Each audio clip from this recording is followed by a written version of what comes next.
Ito guys, sayang oh. Daming nalaglag na ano, mga bunga ng makupa. Makupa ito tawag sa amin guys. Ito oh, sayang. Grabe, bakit walang mga bata na nasaag dito? Nasaag. Walang mga batang nagkakamaling pumunta dito. Daming bunga talaga as in.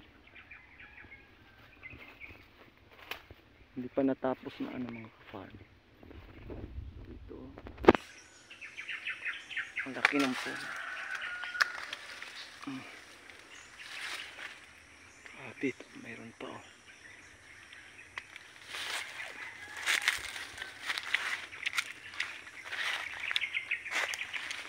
Dami mga ka-farm oh.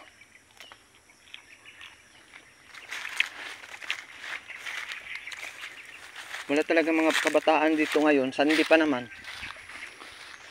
Hindi ko naman to ibenta sa kanila. Ibigay ko lang naman to sa kanila. Kapag nandito sila, wag lang aakyat kasi baka malaglag oh. Malaking puno to mga ka-farm. Parang estimating ang heights niya is nasa 70 to 80 feet. So grabe talaga.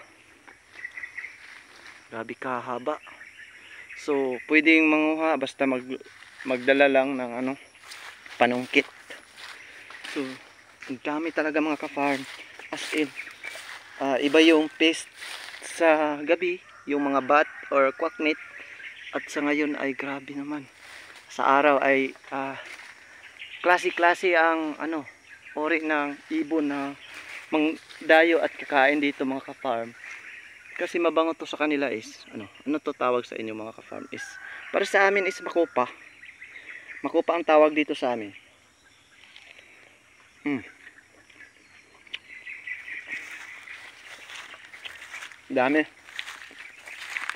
Dami kasing naibigay niyang ano, bunga dahil ito yung kanyang punuan, base niya. Parang ano na to, iwan kung ilang diameter na to, para 80 na. Pero kung ako'y tawag dyan invisay, ay makakalkulo tayo ng kahit nakatayo pa yan.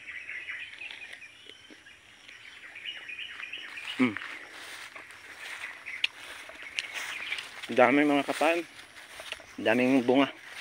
Ito lang ang gusto kakainin ko dahil as in